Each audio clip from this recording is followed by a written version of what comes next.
Hey guys, welcome back to Blind Shark Exotics. Today, I kind of want to do an update to my DIY incubator. I posted it back when I first started the channel, probably 9 months ago. So it wasn't the best quality. And I already had the incubator built and it was incubating eggs at that point, I think. So I couldn't really take it apart and show you exactly how to build it and what the parts were that I used to build it. So I wanted to kind of show you each individual thing you need to build it and kind of how to put it together just to make sure you're doing it right. It's very simple, very easy. This is really everything you need here on the table. It doesn't cost a lot. The cooler is the most expensive part. Everything else is pretty inexpensive. And again, this is honestly the best incubator you can buy if you are going to be incubating eggs in small batches. It's DIY, it's not super expensive, and it's basically 100% foolproof as long as you set it up and get the temperatures and humidity correct. Whereas the typical fridge or freezer incubators that you see, the uprights, like the bigger one I have now, it takes a lot of dialing in consistency to make sure that you're not going to lose your eggs. So this is foolproof. Every single clutch that I had in here, 100% success rate for the eggs, and I didn't have to touch them for the 2 months they were in there, minus the eggs that were basically already bad when they were laid. But every viable egg hatched. I didn't have a single issue, I didn't have a single loss. So 100% foolproof as long as you set it up right, and not very expensive either. So let's dive in, take a look, and I'll show you what you need and how to build it. And please remember to like and subscribe.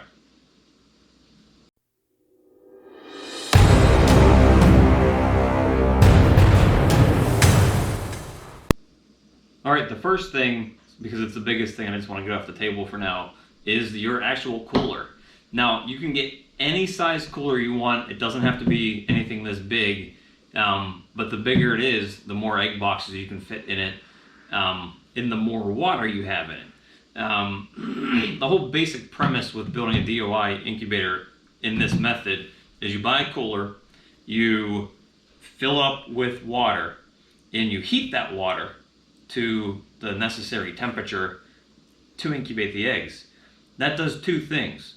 It keeps the water hot. It gives you a thermal mass, meaning let's say the water is heated to 91 degrees to get the eggs to 90 degrees.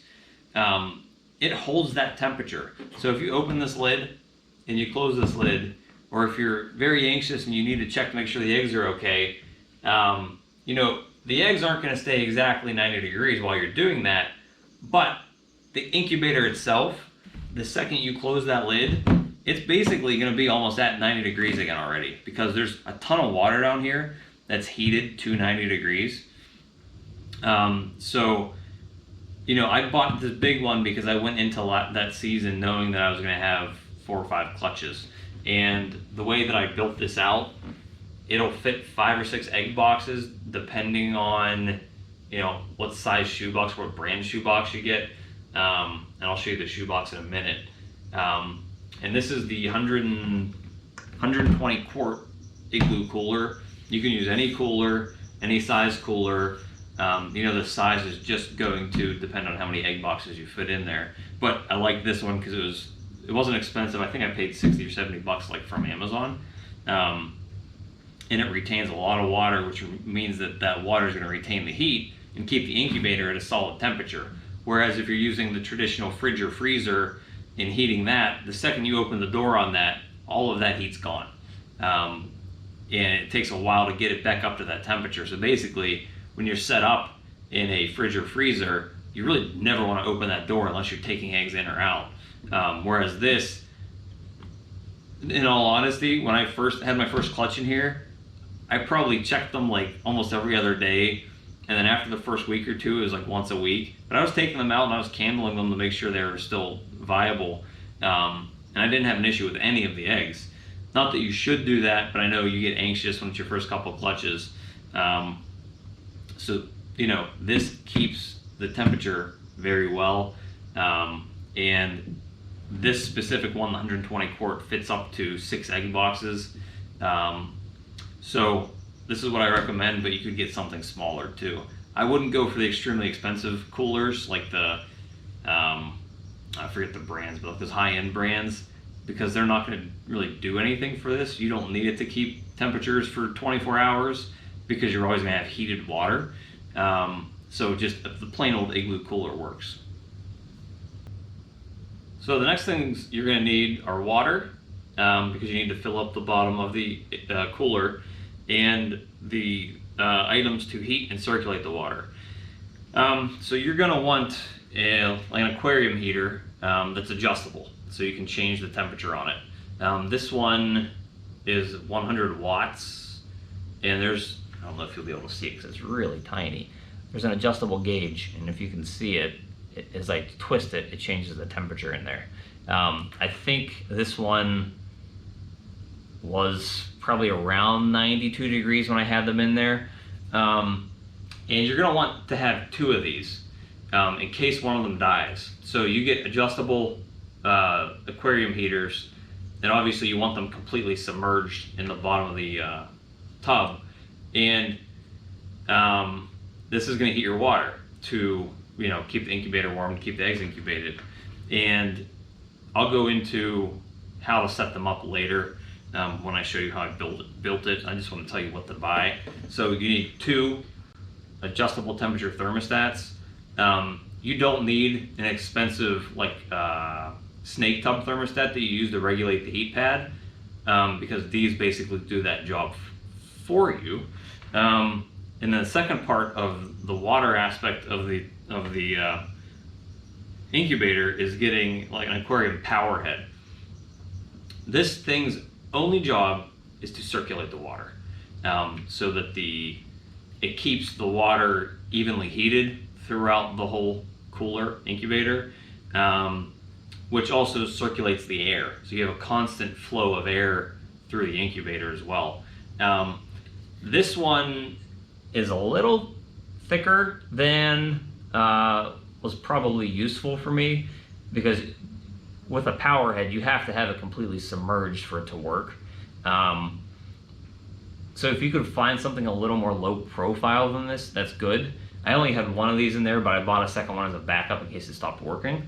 I can't tell you what brand these are because somebody asked me recently and I went to go look for them and they don't sell them anymore. Any brand works. Just go on Amazon, make sure it has a decent amount of reviews, and that item should work for you. And then the last thing you really need, you know, with the temperature in the water is a thermostat. You probably want to put this inside of the actual egg box, because you want the eggs to be at 90 degrees and 99% humidity. So this probably needs to go inside the egg box. And again, I'll show you that once I build the incubator for you guys. So adjustable temperature water heater, power head, two water heaters, and thermostat. You probably just need one of these. If you want to put one in each egg box, that's fine, but one's probably okay. All right, now I'm going to show you the rest of the parts you need, but we're also going to do a little pretend. I'm going to show you what the inside of the incubator looks like without actually doing it inside the incubator, so you can sort of visualize what's going on. So I got a bunch of PVC pipe. You know, you're going to need the elbows and the T's to connect them all. What this is for is this is to keep the egg boxes above the water level. You do not want the egg boxes submerged in water, even, you know, a millimeter of it. You want them above the water level. I chose PVC because I think it allows the most water circulation. At first I started off by having like a couple bricks in there, but because you need to lay the bricks flat long ways and you need to stack them up, I felt like it kind of impeded the circulation of the water.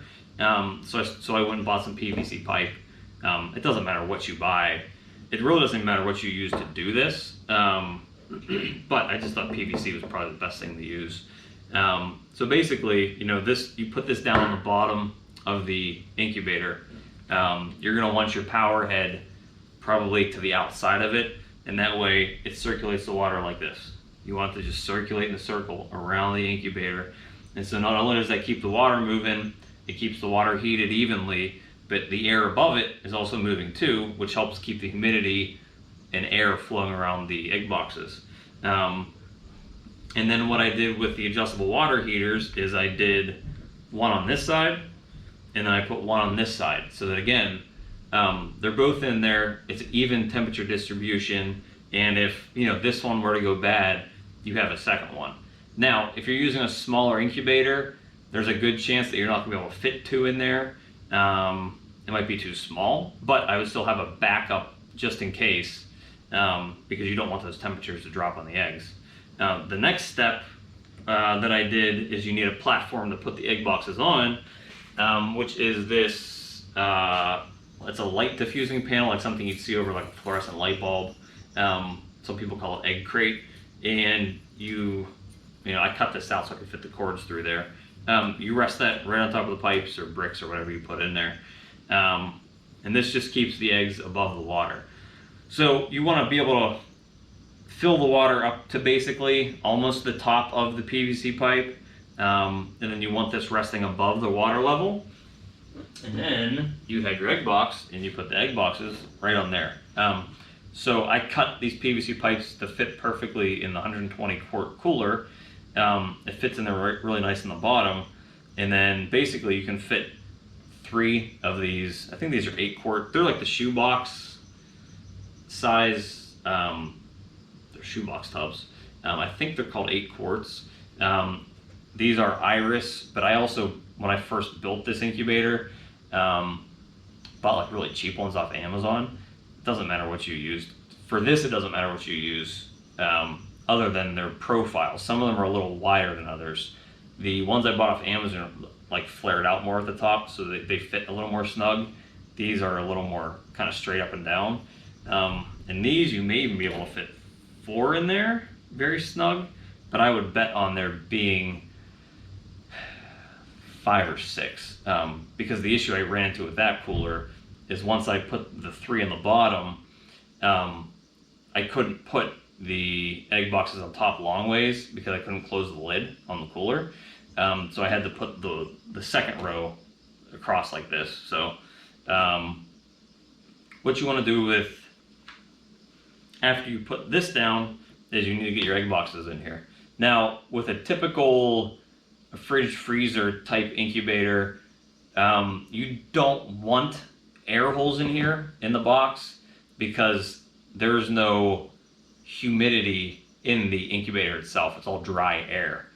In this setup, and the reason why it's kind of foolproof, is the fact that you have heated water. All right, so the battery died in the middle of me talking, so I'm going to try to start off where I was. The beauty of this setup is the heated water that's heated by the aquarium heater provides all the humidity you need, whereas the traditional fridge freezer setup, basically it just sucks all the humidity out of the air. So the egg boxes in a traditional setup, you don't want there to be air holes.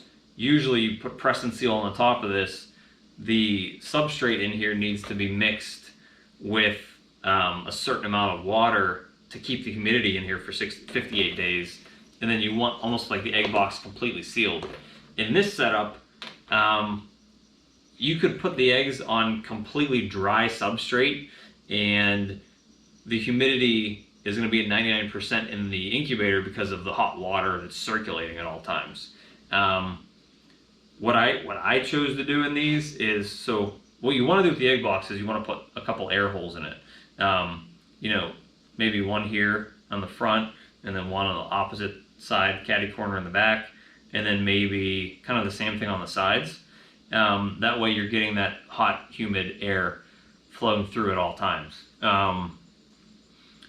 Your substrate inside the box, all I used was just straight perlite. I put water in there. I made it damp just to be safe, just to be extra cautious, because once you're at 99% humidity, you can't get any more humid than that, and it's not going to hurt the eggs by more humidity. So perlite, you can make it a little damp if you want to. And then I had excess diffuser panel after cutting this to fit the incubator. And I just make this as sort of the little perch for the eggs to sit on. You just set that right on top of the perlite and the eggs have something to rest on. You know, and then you want to throw your thermostat and humidity gauge in there just to gauge, you know, what, to make sure the humidity is at 99% and to make sure the temperature inside the egg box is 90 degrees. And this is where the temperature comes into a factor. It does not matter what the temperature is of the water. If it needs to be 95 degrees, it's 95 degrees. What you're worried about is what the temperature is inside of the egg box. The eggs need to incubate at 90 degrees, give or take a little bit, but you really don't. If you can get it at 90 degrees, that's perfect. You want the egg box, the inside of the egg box, to be 90 degrees. Doesn't matter what the water is. I think these, when I had them, mine were set to like 91, 92. And even in my big incubator, my upright one, I think the thermostat is set at 91 degrees to get the egg boxes to 90. So your water temperature is likely going to be above 90 degrees to get the egg boxes to 90 degrees even, because if you think about it, if the water's, you know, the water at the bottom is 91, 92, the heat's going to dissipate as it comes up. So it's probably going to be a little cooler once you get past the water level up into the air.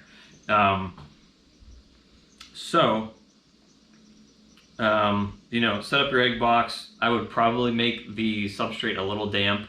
And the eggs cannot sit directly in like really wet substrate anyways. That's why I add the extra layer of having the light diffuser panel in there, so the eggs aren't sitting on the substrate at all. You know, put up two or four holes in the egg boxes. 2 are probably fine. You do not need press and seal for this. And that's it. Pop your eggs in there, make sure the embryos are right side up, and you know, 58 days later, you have your baby snakes. It's pretty straightforward. The biggest thing is to have this set up and test it out well before you think you're gonna have any eggs dropping. I would even suggest starting this as soon as you start pairing up your snakes. I made that mistake too. I like rushed to get the incubator ready like a day before, or maybe I saw the snow white snake shed and I was rushing to do it like the last week or two, get all the parts in and build it. You don't want to do that. So have all this stuff ready to go and test it out, because you want to make sure the water's right, you want to make sure the temperature and humidity is right. You want to figure all this stuff out before the eggs are ready to come, because you don't want to lose eggs because you just weren't prepared for it. All right, so we moved down to the floor here so I can give you a bird's eye view into how you actually build it.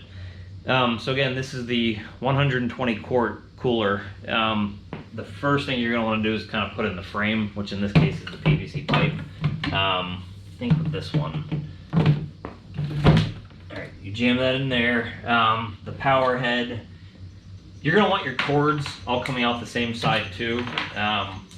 So you know, you have this little piece of plastic here to hold the lid open, and I put the power head back here in this corner. So again, it's pushing the air, or the water and air, all the way around in a circle.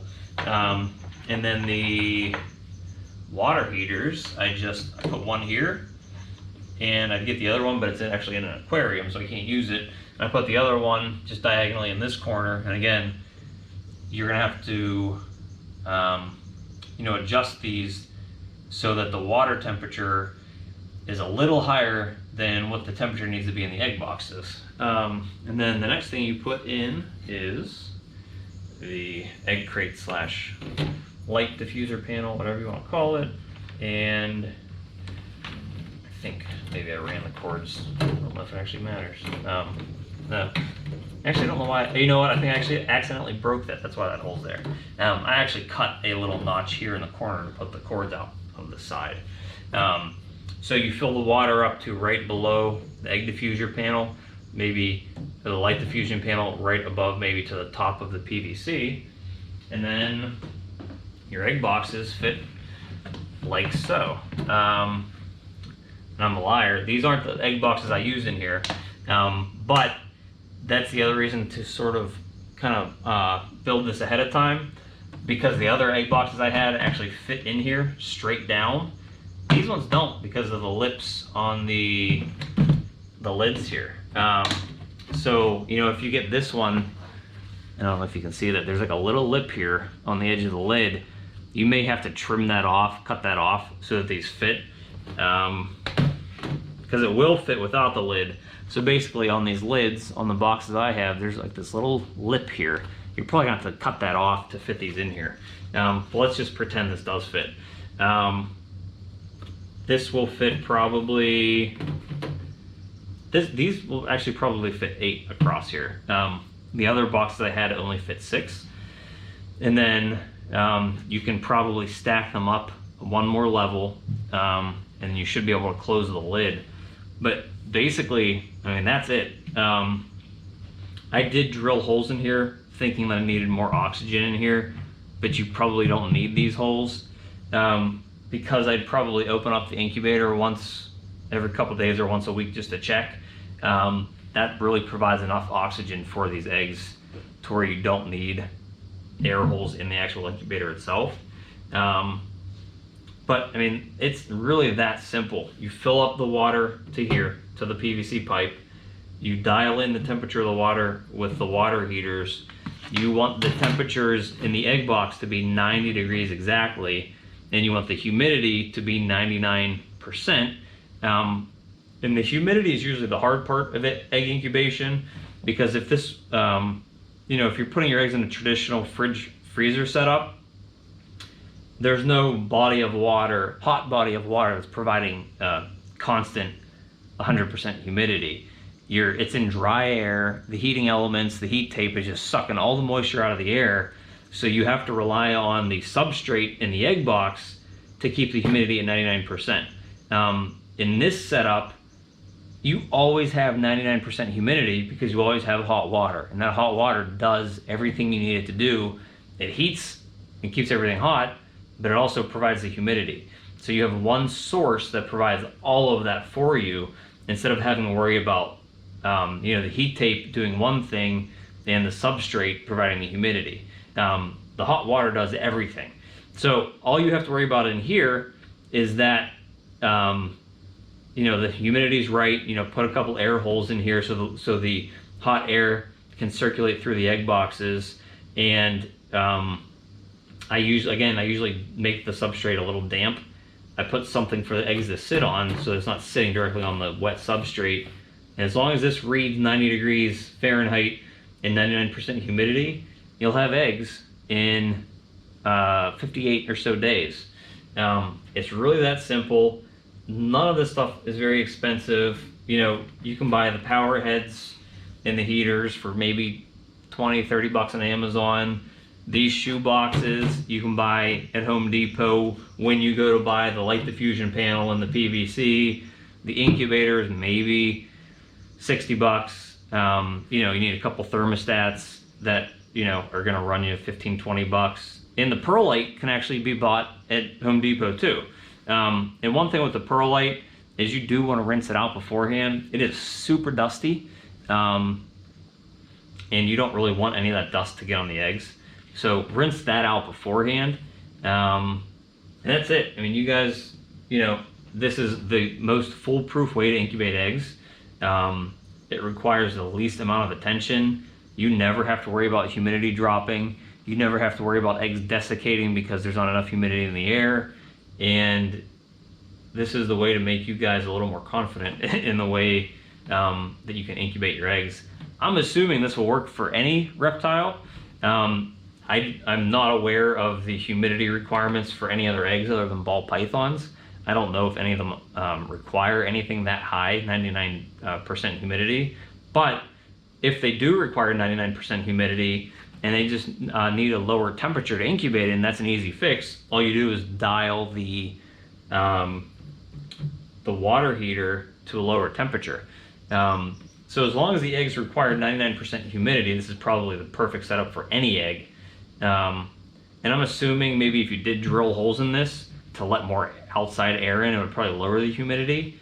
But this is and this is really the way to go. All right, so that is the foolproof best DIY incubator for your ball python eggs. Hopefully that helps you guys a ton. Hopefully the video is a little better, a little more instructive than the last one I had. Honestly, make it go that route. Do not buy the fridge freezer incubators unless you already have one. If this was viable to put a bunch of clutches in, I would do it. But I can't fit 30 egg clutches in there. Not that I'll ever have 30 at a time this year, but I need to fit more volume in there, and I couldn't have 10 of these things laying around. Now, if I ever get to the point where I have 50 clutches at a time, it might be something I look into where I kind of build something like this, like in a real world build, because it makes life a lot easier if you don't have to worry about the humidity in each individual egg box, because the incubator takes care of it itself. But I really swear by this. You will not fail at incubating your eggs as long as you follow everything I told you, plus make sure that your temperature and humidity are on point. If your temperature and humidity are on point, you will have no issue getting your eggs to hatch. So just be thorough, get it set up well ahead of time, like months ahead of time, test it out so you make sure that everything works. I even purchased like a battery backup that you use on a computer and hooked it up to the water heater and the power head to make sure that water was always hot and moving, which isn't a bad idea. You usually can find one of those for 30-40 bucks. So I mean that is really the foolproof way to do it and the best way to incubate your eggs. Let me know if you have any questions, but hopefully the video itself covered everything you need to know about how to get your eggs hatched. So that's it for today. Thanks for stopping by, and please remember, like and subscribe. See ya.